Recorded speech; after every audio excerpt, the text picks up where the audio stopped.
As rumors around Apple's long-anticipated foldable iPhone continue to build, a familiar pattern is emerging. The speculation isn't just about what the device will include, it's increasingly about what it might leave out. Among the most persistent questions are whether Apple would be willing to ship a foldable iPhone without Magsafe, Face ID, or even a visible front-facing camera.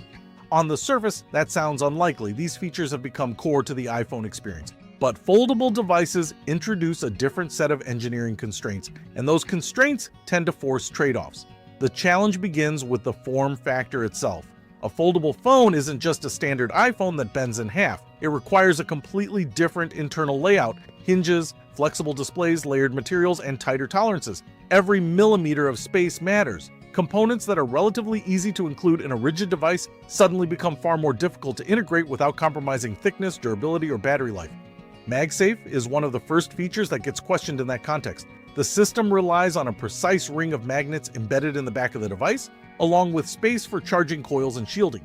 In a foldable design, especially one that needs to remain thin and structurally sound when opened and closed, that internal real estate becomes much harder to justify. It's not that Magsafe is impossible, it's that it competes with more critical components for space.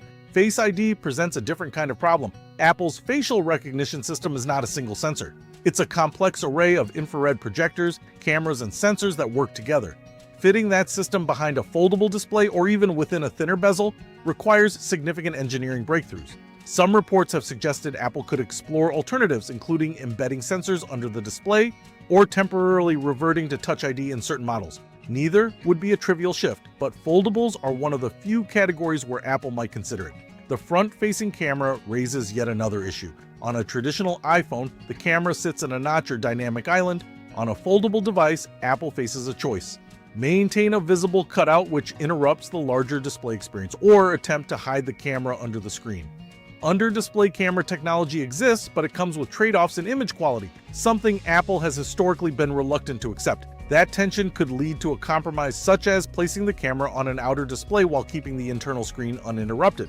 What makes all of this speculation credible is Apple's track record. The company has repeatedly shown a willingness to delay or withhold features rather than ship a product that doesn't meet its standards. It has also been selective about adopting new form factors, often waiting until it can implement them in a way that feels cohesive.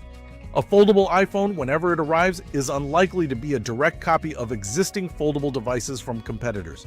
It will reflect Apple's priorities, even if that means temporarily sacrificing features users have come to expect. That said, it would be a mistake to assume those features would disappear entirely. More likely, they would be reimagined or relocated. Apple tends to treat first-generation products as a foundation, not a final form. If certain technologies aren't ready to meet its standards within a foldable design, they may simply arrive in later iterations. The broader point is that foldable phones force companies to rethink what is essential and what is flexible. For Apple, that process is likely to be more conservative and more deliberate than its competitors. The result may not include every familiar feature on day one, but it will almost certainly reflect a set of trade-offs the company believes are worth making. In that sense, the real question isn't whether the foldable iPhone will be missing features. It's which compromises Apple is willing to accept and which ones it isn't.